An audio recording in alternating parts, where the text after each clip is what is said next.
looks like Christian's just rolling in right now with a code 1 on board.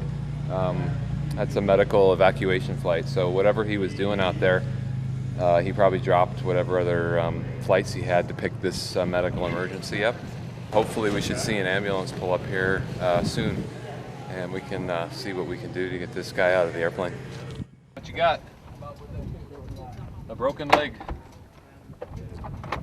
This particular case, we flew him to Masera in half an hour. I think it would have saved him, what would it be, about 5-hour walk to Smonkong, and then on a bus there about 2 hours.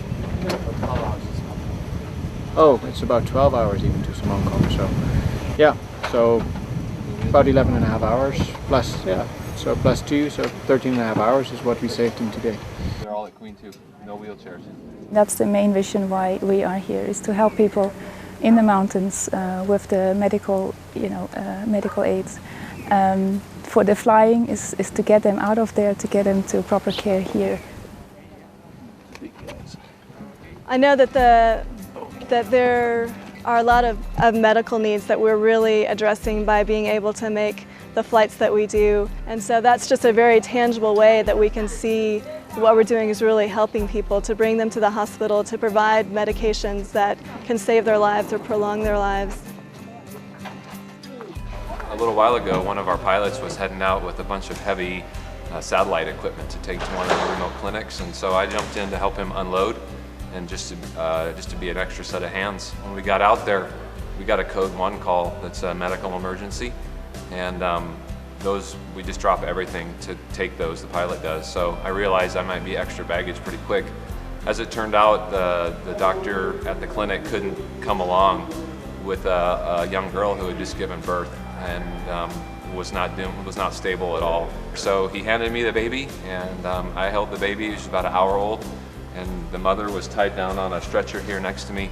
I just kind of kept an eye on her IV and made sure that she wasn't doing anything that wasn't good, and just held on to the baby. We got down here, there was no ambulance available, so we were able just to put them in my Land Rover and take the mother and the baby over to the public hospital, where we dropped them off, got them all admitted. While I was there, I was able to take a picture of the mother and the baby, and didn't think much of it.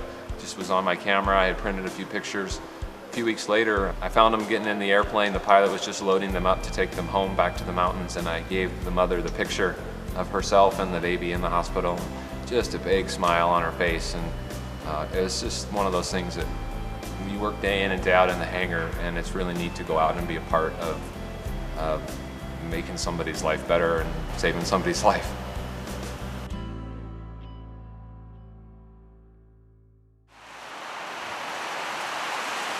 It still amazes me how drastically the weather changes, and the thunderstorms here are absolutely amazing. Yeah, hopefully this cell is going to move through fairly quickly, and yeah, Justin's out there flying right now, and hopefully he can make it back home. Otherwise, he may have to land somewhere and wait.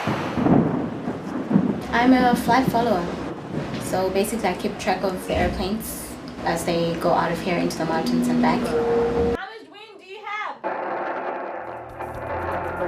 The storm cells have surrounded Justin in the mountains, and he's not sure he can find a way through.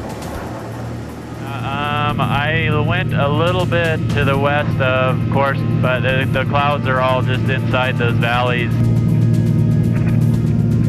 Ribboning is not open. I was not able to come out ribboning. I thought I would try to see if that was open. Now we're just we're following the TMA boundary eastbound, basically. Being a pilot's wife has its ups and downs. There's times when it can get really stressful and nerve-wracking, and other times you just kind of put that in the back of your mind and carry on with life. We have 4 kids, so they keep me distracted.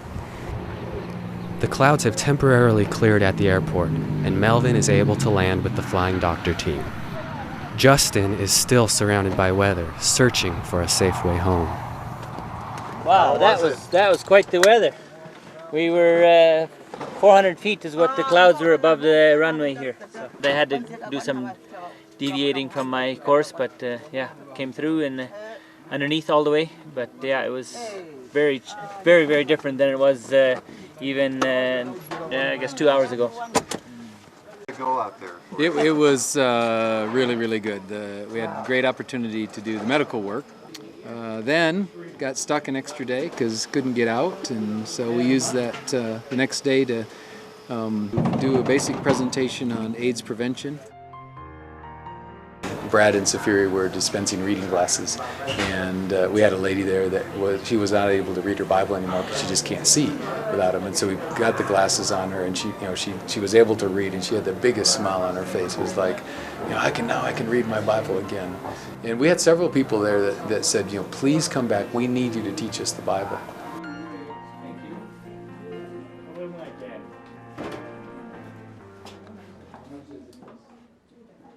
I've been out there once where there's been a rain cell or a rain shower that's been right over the field, and I've had to kind of circle around and wait for it to pass by, and then you can come in and make an easy landing.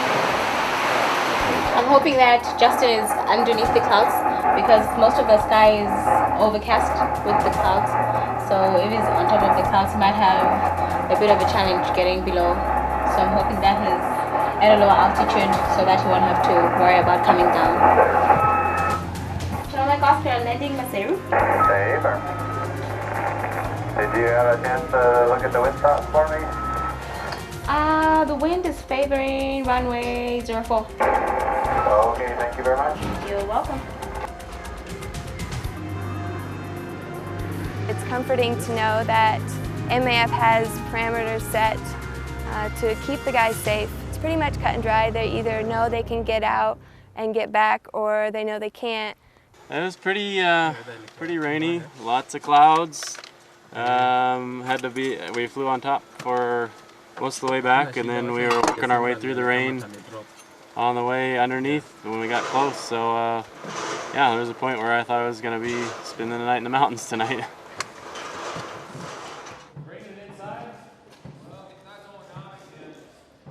It's just really helpful when there's people here reporting what's happening in Maseru, because from out there you're thinking, well, this looks good, and you don't know what the weather is doing 80 miles ahead of you.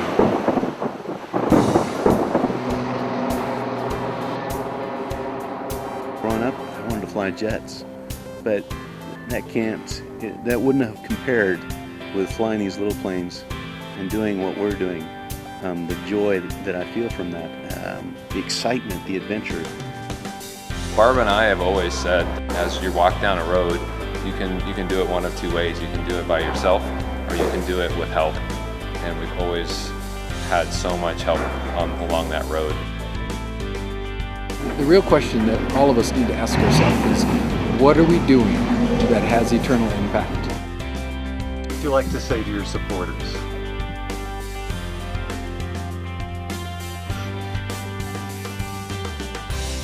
May God be blessed. You guys are blessing me beyond my wildest. I encourage you to pursue missions, no matter where you are in the world, whether it's a place that's thousands of miles from your friends and family, or whether you're right next door. The safest place in the world to be is in the center of God's will, and so go.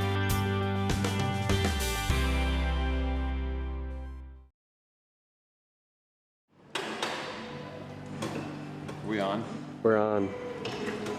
Can't be too coarse, can't be too fine. The key is in the grounds. I made coffee all the way through Desert Storm, okay? Grimesy, you got it powdered? That's all I heard. How many cups of coffee does that make for today? I lost track.